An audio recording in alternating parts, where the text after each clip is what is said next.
વડોદરા જિલ્લાના સાવલી પાસેના ડેસર પોલીસ મથકમાં 20 ડિસેમ્બર 2023ના રોજ નોંધાયેલ દુષ્કર્મની ફરિયાદ મુજબ 17 વર્ષ 3 માસની સગીર દીકરીને આણંદ જિલ્લા ઉમરેઠ તાલુકા વાઘપુરા ગામના આરોપીએ સગીરા સાથે લગ્નની વાતચીત ચાલતી હતી। આ દરમિયાન અગાઉ તેણીના પિતાની સંમતિ વગર લઈ ગયેલ, ત્યારબાદ ફરીથી તારીખ 18 ડિસેમ્બર વર્ષ 2023ના રોજ આરોપી દિલીપ હરિજને તેણીના ખેતરમાં લઈ ગયેલ હતો। ત્યારે અગાઉથી તેણે કરેલ આયોજન મુજબ બાઇક સહિત અન્ય વાહનોમાં બેસાડી આયોજનપૂર્વક ભોગ બનનાર પીડિતાને ભમરગોળા આણંદ જિલ્લાના રડુ ગામ તેમજ અમદાવાદ લઈ જઈ સગીરા સાથે દુષ્કર્મ આચર્યની ફરિયાદ પીડિતના પિતાએ નોંધાવી હતી, જેનો કેસ સાવલી તાલુકાની સ્પેશિયલ પોક્સો કોર્ટમાં ચાલી જતા સ્પેશિયલ પોક્સો કોર્ટના નામદાર જજ જે ઠક્કર દ્વારા સરકારી વકીલ સીજી પટેલની ધારદાર રજૂઆત ગ્રામ્ય રાખી વાઘપુરાના આરોપી દિલીપ ઉર્ફે દીપક ઈશ્વર હરિજનને તકસીરવાર ઠેરવી 20 વર્ષ સખત કેદની સજા અને ₹25,000નો દંડ અને અન્ય ઇપીકો 363માં 3 વર્ષની સજા અને ₹3,000નો દંડ તેમજ કલમ 366ના ગુનામાં 5 વર્ષની સજા અને ₹5,000નો દંડ ફટકારવામાં આવ્યો છે। તો આરોપીના દંડના કુલ ₹33,000 કોર્ટમાં ભરપાઈ કરે તો એ રકમ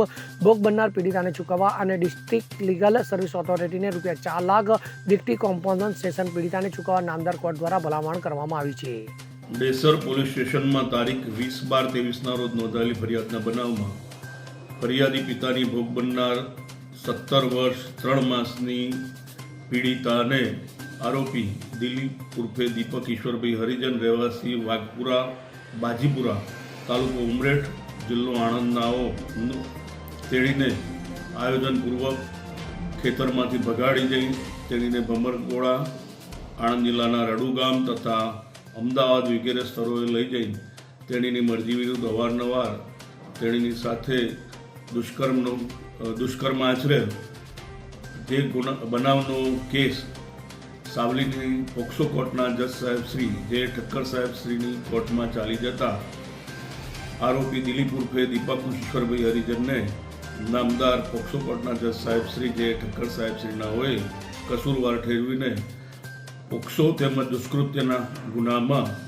20 વર્ષની સખત કેદની સજા તથા ₹25,000નો દંડ ફટકારેલ છે। તેમજ ઇપીકો કલમ 363ના ગુનામાં 3 વર્ષની સજા અને ₹3,000નો દંડ તેમજ ઇપીકો કલમ 366ના ગુનામાં 5 વર્ષની સજા અને ₹5,000નો દંડ ફટકારેલ છે। તેમજ આરોપી જે દંડની રકમ નામદાર કોર્ટમાં જમા કરાવે તે રકમ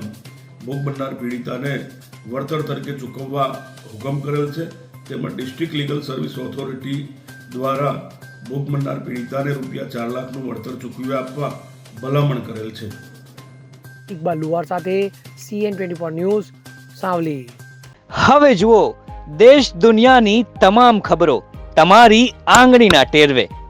ઉઠાવો મોબાઈલ અને Google Play Store પરથી ડાઉનલોડ કરો અમારી CN24 ન્યૂઝ મોબાઈલ એપ।